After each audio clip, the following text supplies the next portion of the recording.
네, 중국에서는 시진핑 주석의 3연임을 결정 짓게 될 20차 당 대회가 시작이 됐습니다. 앞으로 5년에 걸친 시진핑 집권 3기의 중국의 모습을 예상할 수 있다는 점에서 관심이 쏠리고 있습니다. 자, 베이징 연결해서 자세한 소식 알아보겠습니다. 자, 임광빈 특파원, 시진핑 주석이 개막 연설에서 이 중국식 사회주의 현대화 건설을 강조했다고요? 네, 중국 공산당 20차 당대회는 우리 시간으로 오전 11시 베이징 인민대회당에서 시작이 됐는데요. 9,600만 명이 넘는 중국 공산당원을 대표해서 2,300여 명의 전국 대표가 참석했습니다. 시진핑 주석은 개막 연설을 통해서 중국식 현대화를 전면 추진해 중화민족의 위대한 부흥, 이른바 중국몽을 실현해야 한다고 말했습니다. 중국식 현대화는 중국 공산당이 이끄는 사회주의 현대화라면서 함께 잘 살자는 의미의 공동부유를 강조했습니다. 2020년부터 35년까지 사회주의 현대화를 기본적으로 실현하고 2035년부터는 2단계 사회주의 현대화 강국 건설에 나설 것이라고 말했습니다. 대만에 대한 무력 사용 옵션 포기를 절대 약속하지 않을 것이라면서 조국의 완전한 통일은 반드시 실현될 것이라고 했습니다. 19차 당대회 이후 성과와 향후 정책 구상을 담은 시 주석의 개막 연설은 1시간 45분간 이어졌습니다. 앞으로 일주일간 이어지는 당대회에서는 중앙위원회 구성원 선출을 위한 논의도 이루어집니다. 22일 당대회 폐막식에서는 200여 명의 20기 당 중앙위원 명단이 공개되는데 시 주석의 3연임도 폐막식 날 공식화할 전망입니다. 폐막식 다음 날인 23일에는 제20기 중앙위 1차 전체 회의, 이른바 일중전회가 열리는데 이 자리에서 당 총서기를 포함한 7명의 상무위원, 그리고 이들을 포함한 25명의 정치국원의 면면이 구체적으로 공개됩니다.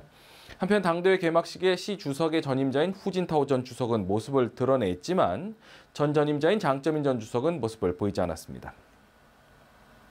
네, 이번 당대회가 시 주석 영구 집권을 위한 발판이 될 것이다, 이런 전망도 나오고 있던데 어떻습니까? 네, 당대회 기간에는 공산당 당헌에 해당하는 당장을 개정합니다. 관심은 시 주석의 핵심 지위를 강조하는 이른바 2개의 확립과 2개의 수호가 당장에 명기될 전망입니다.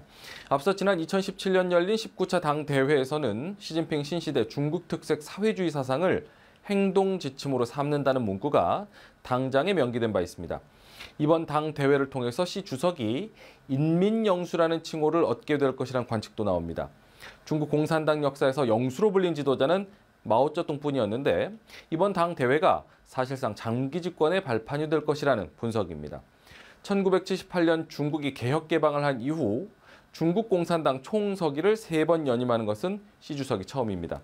그런 만큼 중국 매체들은 시 주석 3연임에 대한 절차적 정당성과 당위성을 강조하기 위한 선전 작업에 열을 올리고 있습니다. 네, 그럼 시진핑 주석 집권 3기에 대한 전망도 해볼까요? 네, 3년 가까이 이어지고 있는 강력한 봉쇄식 코로나19 방역 정책에 대한 중국인들의 피로감이 만만치 않습니다. 최근 베이징 시내 고가도로에서는 시진핑을 파면하라는 현수막의 시위가 벌어질 정도였습니다. 지독한 방역 조치의 영향으로 경제 상황도 악화하고 있습니다. 중국 국내 총생산의 30% 가까운 비중을 차지해온 부동산 관련 산업의 침체는 계속 이어지고 있습니다. 중국 당국은 애초 올해 경제 성장률 목표치를 5.5%로 잡았지만 지난 4월 상하이 도시봉쇄에 이어서 코로나19 방역을 이유로 도시봉쇄가 잇따르면서 최근에는 3% 경제 성장률도 쉽지 않다는 전망도 나옵니다. 미국과의 전략 경쟁은 더욱 첨예해지고 있습니다. 바이든 미국 대통령은 최근 중국을 향해서 대놓고 향후 10년간 미국의 유일한 경쟁자라면서 중국과의 경쟁에서 앞서 나갈 것이라고 선언했습니다. 20차 당대회를 앞두고는 중국이 첨단 반도체를 생산하는 데 필요한 장비를 확보하지 못하도록 수출 통제에도 나섰습니다.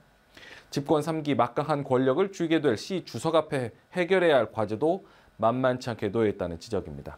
지금까지 베이징에서 전해드렸습니다.